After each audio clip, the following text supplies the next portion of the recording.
राधे राधे महाराज जी। महाराज जी, जिसका शरीर जीवित है उसने देखा नहीं है और जिसकी मृत्यु हो गई वो बता नहीं सकता, तो मृत्यु के बाद क्या होता है ये हम कैसे जाने? हमें मृत्यु के बाद क्या होता है इसकी चिंता नहीं करनी।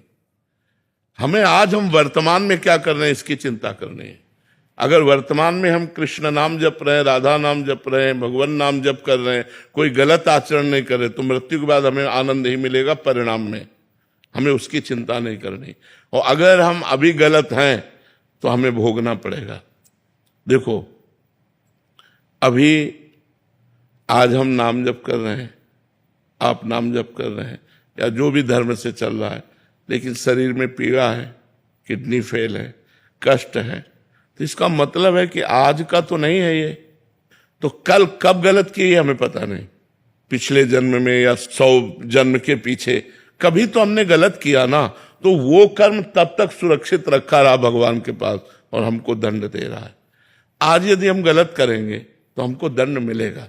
हमारा जन्म होता है, ये ज्ञान हमें, जब बच्चा छोटा हो तो देखो उसको पुचकारो तो आनंदित होने लगता है, इसका मतलब वो पहले से जानता है इस बात को। और उसको ऐसे करो तो रोने लगेगा वो। उसके मुंह में दुग्ध की बोतल लगाओ, वो पीने लगेगा। इन सब बातों से पता चलता है पूर्वाभ्यासी है, इसको ज्ञान है। नहीं, बच्चा कैसे जाने कि दूध अंदर कैसे पिया जाता है? उसको ज्ञान है, वो भय और प्रेम को जानता है, मतलब उसको ज्ञान है। इसका मतलब ये नया आदमी नहीं है, नई पोशाक है। अभी बच्चे की पोशाक है लेकिन ये पुराना है, इसको पूरा ज्ञान है। तो हम मनुष्य जन्म प्राप्त करते हैं, लेकिन पीछे बहुत से जन्म कराए हैं जो कर्म, वो हमको भोगने पड़ेंगे। अब हमको वर्तमान को सुधारना है। हमारी बुद्धिमानी है, आज हमारा सुधरना चाहिए। आज सुधरेगा तो कल हमारा अच्छा होगा, और कल जो गलत हुआ है वो मिट जाएगा। तो आज अच्छा कैसे होगा? हम भगवान नाम जप करते हुए परोपकार करें, समाज सेवा करें, माता पिता की सेवा करें, परिवार की सेवा करें, कोई पाप ना करे, तो हमारा अच्छा रहेगा। मृत्यु के बाद हमें आनंद प्राप्त होगा, निश्चित बात है। अब जैसे याद की बात कहो कि मृत्यु के बाद, तो इसी जन्म में आप माँ के गर्भ में 9 महीने रहे, 1 सेकंड का भी याद नहीं। हम लोगों की स्मृति तो इतनी मंद हो चुकी है कि इसी जन्म की बात है। अभी कितने साल के हो आप? 24 साल। तो 24 साल की बात है।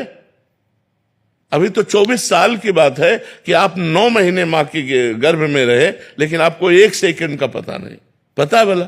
1 सेकंड का पता नहीं है। तो अब पीछे जन्मों की तो बात हमें कैसे याद रहेगी, जब इसी जन्म की याद नहीं कि हम माँ के गर्भ में कैसे कष्ट सहा, कैसे महान दुख में रहे, हमें वो पता नहीं है। हम नाम जप करें और आगे को सुधारें, पीछे जो बिगड़ गया है वो ठीक हो जाएगा। नाम जप कीजिए। कोमल जी जयपुर से। श्री हरिवंश महाराज जी। महाराज जी, हमें बहुत आत्मग्लानि होती है, जिसके कारण यदि हम सही भी होते हैं तो अपना आत्मविश्वास खो बैठते हैं। ऐसी परिस्थिति में आत्मविश्वास कैसे बनाए रखें महाराज जी? सत्संग सुनिए, सत्संग सुनिए जिससे ज्ञान प्राप्त हो। अज्ञान के कारण गलत काम भी हो जाते हैं, और अज्ञान के कारण सत्य वस्तु का ज्ञान न होने पर हमें संशय बना रहता है। यदि हम शास्त्र स्वाध्याय करें और सत्संग करें तो हमें ज्ञान प्राप्त हो जाए, तो असत आचरण भी ना हो और असत संकल्प भी ना बने, सही पे आनंद का अनुभव हो, गलत में प्रायश्चित हो, हृदय जले, तो हम सही हो जाएंगे। हमें सत्संग की अत्यंत आवश्यकता है। 2 प्रकार से सत्संग होता है, एक साधु के मिलने पर सत्संग होता है और एक शास्त्रों से सत्संग होता है। गीता प्रेस की बहुत छोटी छोटी पुस्तिकाएं हैं, उनको खरीद लीजिए, उनको पढ़िए जिससे आपका ज्ञान प्रकाश हो। संतों के वचन सुनिए जिससे आपका ज्ञान प्रकाश हो। उसी ज्ञान से अज्ञान का नाश होता है। अज्ञान का नाश होते ही गलत आचरण बंद हो जाते हैं। जब हृदय पवित्र होता है तो पवित्र हृदय में विश्वास होता है। विश्वास बहुत बड़ी चीज है। बिन विश्वास भगति नहीं, ते बिन द्रवहि न राम, राम कृपा बिन सपन्यु, जीव न लह विश्राम, जीव न लह विश्राम। जीव को जो आनंद और विश्राम मिलता है वो भगवान की कृपा से मिलता है, और भगवान की कृपा भक्ति से मिलती है, और भक्ति विश्वास से होती है, और विश्वास संत वचनों और शास्त्रों के श्रवण पठन से जागृत होता है। डॉक्टर प्रियंका जी। श्री हरिवंश महाराज जी। महाराज जी, आप कह रहे हैं कि आप एक डॉक्टर हैं, और जब भी हम हमसे कोई गलती हो जाती है जो हम करना नहीं चाहते, मतलब उद्देश्य नहीं था, बट उसकी जिम्मेदारी जो मरीज है उसके परिवार वाले हम पे डाल देते हैं, ऐसे में क्या क्योंकि हमें आप पाप पे लगेगा? है, पाप लगेगा? क्योंकि आप पे है।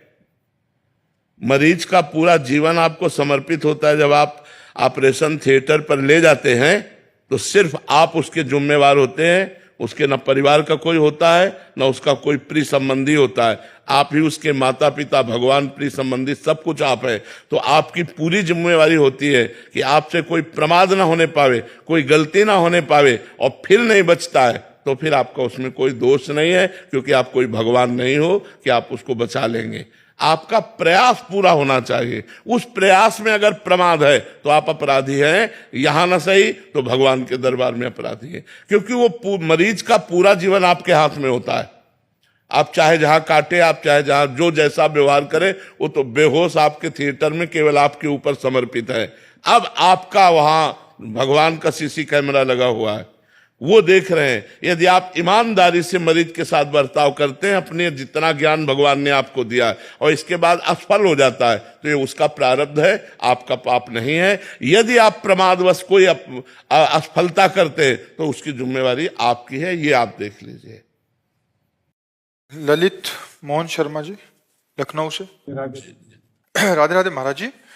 महाराज जी, भगवान ने मेरा जन्म किस लिए किया है? कि अब आगे जन्म ना हो, इसके लिए क्या करें? इस मनुष्य जन्म दिया है साधन धाम मोक्ष कर द्वारा, और पाई न जे परलोक सम्हारा, सो परत्र दुख पावई, सिर धुनि धुनि पछताए, काले ही कर्मे ईश्वरे मिथ्या दोष लगाए। बहुत बढ़िया अवसर दिया है, खूब राधा राधा जप करके अपना कल्याण कर लो, अपना मंगल कर लो। अगर मनुष्य जन्म प्राप्त करके केवल लड़का बच्चा परिवार मोह ममता इसी में समय व्यतीत कर दिया, तो फिर आए हम मनुष्य जन्म में है साधन धाम, साधना करने के लिए, मोक्ष प्राप्ति के लिए, भगवत प्राप्ति के लिए हमें मनुष्य जन्म मिला है। यदि हम नाम जप करें, अच्छे आचरण करें, परिवार समाज की सेवा करें, तो हम मुक्त हो जाए। अगर हम भोगों में रत रहेंगे, भगवान को भूल गए, तो यहां कुछ साथ जाने वाला नहीं, न बैंक बैलेंस, न तुम्हारा शरीर, न तुम्हारा घर, न तुम्हारे रिश्ते नाते, सब यहीं पड़े रह जाएंगे। इसलिए भाई, हमारा जन्म हुआ है भगवत प्राप्ति के लिए।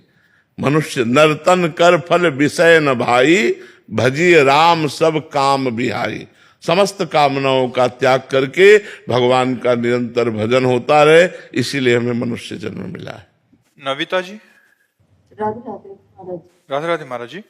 महाराज जी, मन की अवस्था है कि किसी भी को देखकर मन में कुछ भी भाव आ जाता है, या कभी जजमेंट से आ जाती है कि मतलब जैसे घर में बच्चे हैं, अगर दुर्व्यवहार कर रहे हैं तो क्रोध आ जाता है और सोचा और बोला जाता है जो मन अंदर चल रहा हो। तो महाराज जी, ऐसे में कर्म बन जाता है क्या? हाँ, क्यों नहीं, कर्म क्यों नहीं बन जाता है।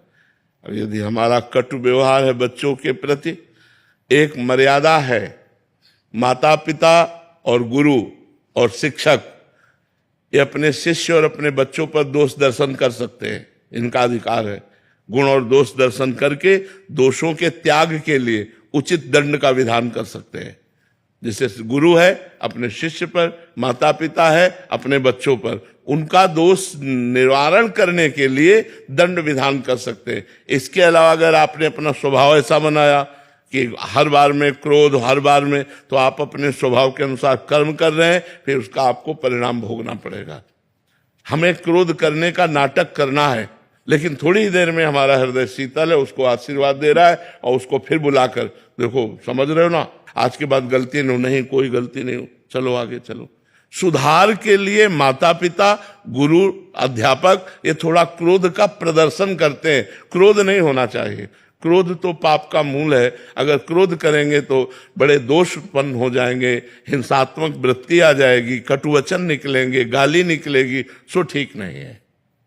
महाराज जी, समझ के किया हुआ क्रोध में कोई कर्म नहीं बनता? नहीं, उसमें हम अपने कर्तव्य का पालन कर रहे हैं। जैसे एक बड़ा अधिकारी है और 50 लोग उसके अंडर में है, और उनमें कोई प्रमाद कर रहा है, अपने कर्तव्य का पालन नहीं कर रहा, तो उसे क्रोध का नाटक करना पड़ेगा। मतलब वो भय दिखाना कर अपने कार्य को पूरा कराना, ये उसका कर्तव्य, क्योंकि अधिकारी है, ऐसे टीचर है, ऐसे गुरु है, ऐसे माता पिता है। तो हमें अपने कर्तव्य के पालन करने में कोई भी संकोच नहीं होना चाहिए, लेकिन कर्तव्य से विलग फिर नहीं होना चाहिए, कर्तव्य से विलग नहीं होना चाहिए। ज्योति जी। राधे राधे महाराज जी।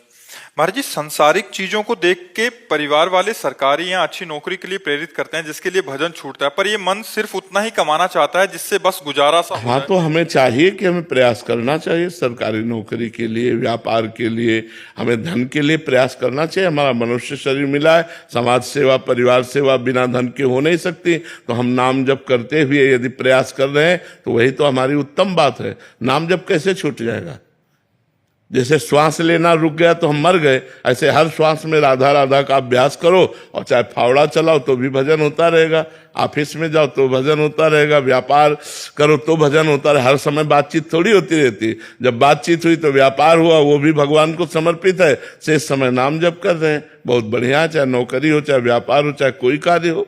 हमको ये थोड़ी हो कि भजन को लेकर हमें किसी गुफा में बैठ जाना, ऐसा नहीं। गुफा वालों को भी संसार की सेवा में आना पड़ता है, साधु महात्मा भी संसार की सेवा करते हैं। तो इस संसार में हम आए हैं सेवा करने के लिए, सेवा करते हुए भजन करने के लिए। दोनों काम होना चाहिए, भजन और सेवा। ये नहीं है कि हम भाई नाम जप का बहाना लेकर के सब काम छोड़ दिए और बैठ गए, ऐसा नहीं। ऐसा साधु महात्माओं के लिए भी नहीं। तुम यज्ञ कराओ, तुम धर्म की स्थापना करो, चलो समाज में जाओ, प्रवचन करो, समाज को सुधारो, ये सब कर्तव्य भगवान देते हैं। देखो, शरीर पीड़ित होते हुए भी हम अपने कर्तव्य का पालन कर रहे हैं। हम कोशिश करते हैं जब तक दम रहेगी तब तक आपके बीच में आएंगे और आपसे बात करेंगे। अब जब दमें नहीं रही तो भगवान जाने। फिर सुरेंद्र गुप्ता जी, जयपुर से। राधा वल्लभ श्री महाराज जी, आपके चरणों में कोटि कोटि प्रणाम। महाराज जी, भगवत प्राप्ति दुर्लभ नहीं है, दुर्लभ है भगवत प्राप्त संतों का मिलना। महाराज जी, यहाँ मिलने से क्या तात्पर्य है? महाराज जी, आप संत पुरुषों के दर्शन पा लेना ही मिलना है या कुछ और? हम कैसे जानें? संगस्त दुर्लभ हो, पहले तो महापुरुषों का मिलना ही कठिन है, फिर अगम्यो, उनकी आज्ञा पे चलना कठिन है। किसका प्रश्न है? और यदि आज्ञा का पालन कर ले गए तो अमोघस्य, निश्चित भगवत प्राप्ति हो जाएगी। तो महापुरुषों का मिलना कठिन है। महात्मा जो भगवान में निरंतर चित्त जोड़े हुए हैं, विषय प्रपंच से ऊपर उठे हुए हैं, सबको भगवान का स्वरूप समझते, समदर्शी हैं, किसी से कोई अपेक्षा नहीं, हर समय मननशील हैं, ऐसे महात्मा का मिलना मुश्किल है। केवल वेश ही महात्मा का नहीं है, लक्षण भी महात्मा के होने चाहिए जो शास्त्रों में वर्णन है। जो निर्माण अमोहा जित संग दोषा अध्यात्म नित्या विनिवृत्त कामा द्वंद्वैर विमुक्ता सुख दुख का संगई, ऐसे जो महान पुरुष हैं, यदि वो हमें मिल जाए और हम उनकी आज्ञा का पालन करें तो हमारे को भगवत प्राप्ति हो जाए। पर आज्ञा पालन करने के लिए लिखा है अगम्यो, बड़ा कठिन है। संतों की आज्ञा पे चलना बड़ा कठिन है, क्योंकि मन विषयी है, वो किसी न किसी विषय का आश्रय ले लेता है और हमको आज्ञा उल्लंघन में रत कर देता है। तो इसीलिए हम पूरा लाभ नहीं ले पाते संतों का। तो संतों का जो सानिध्य है उसका तात्पर्य उनकी वाणी के अनुसार चलना। केवल दर्शन कर लेने मात्र से बात नहीं बनेगी, केवल पास बैठ जाने से बात नहीं बनेगी, उनकी आज्ञा का पालन करना होगा। अगर उनकी आज्ञा का पालन नहीं है तो बहुत से ऐसे देखे गए महापुरुषों के पास रहते हुए भी दीपक तले अंधेला पाया गया, उनमें प्रकाश नहीं हुआ और दूर का व्यक्ति लाभ ले गया। वो उनकी आज्ञा का पालन किया, वो लाभ ले गया, और नजदीक जो रहने वाले वो खाली रह गए, वो राग द्वेष में फंस गए, वो उनकी संपत्ति में फंस गए, बाहरी संपत्ति में फंस गए। और जो कोई चतुर सुजान हुआ तो उनकी आज्ञा का पालन करके उनकी आंतरिक संपत्ति ले गया। संतों में दो संपत्ति होती है, एक प्राकृतिक मायाकृत और एक अप्राकृतिक भागवतिक। तो भागवतिक संपत्ति के तो कोई विशेष अधिकारी होते हैं, उसी को भगवत प्राप्ति कहते हैं। तो संतों की आज्ञा का पालन करना, उनका संग निर्वाह कर लेना बड़ा कठिन है। यदि निर्वाह कर ले गए तो भगवत प्राप्ति पक्की है। अमोघश्च, मात संगस्त दुर्लभ हो, लेकिन लिखा है अगम्यो, फिर लिखा है अमोघश्च।